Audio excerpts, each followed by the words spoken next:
Vegetarians కానీ vegans వాళ్ళ diet లో రాజ్మాని ఎక్కువగా ఎందుకు ఇంక్లూడ్ చేసుకుంటారో మీకు తెలుసా? ఎందుకంటే రాజ్మాలో హై ప్రోటీన్ కంటెంట్ ఉంటుంది. అదే విధంగా ఫైబర్, మినరల్స్, విటమిన్స్, ఇంకా చెప్పుకుంటూ పోతే ఎన్నో హెల్త్ బెనిఫిట్స్ ఉన్నాయి. హెల్తీగా వెయిట్ లాస్ అవ్వాలనుకున్నా, హెల్తీ మజిల్ మాస్ గెయిన్ చేయాలనుకున్నా రాజ్మా ది బెస్ట్ అండి. దీంతో ఈ విధంగా సాలాడ్ చేసుకుని తినచూడండి, టేస్ట్ కూడా బాగుంటది. ఓవర్ నైట్ సోక్ చేసి పెట్టుకున్న రాజ్మాని కుక్కర్లోకి షిఫ్ట్ చేసుకుని కాస్త సాల్ట్ యాడ్ చేసి 4-5 విజిల్ వచ్చేంత వరకు బాగా ఉడికించుకోవాలి.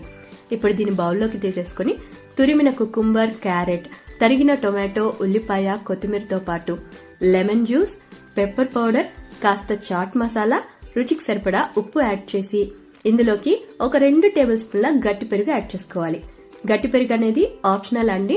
అదే విధంగా మీరు కావాలనుకుంటే 1 టేబుల్ స్పూన్ వరకు ఆలివ్ ఆయిల్ కూడా యాడ్ చేసుకోవచ్చు. ఇలా యాడ్ చేసుకుని మొత్తం అంతా కలిపేసి ఈ సలాడ్ ని మీరు ఒక్కసారైనా ట్రై చేసి చూడండి, ఎందుకంటే ఇది అంత హెల్తీ, చాలా బాగుంటుంది.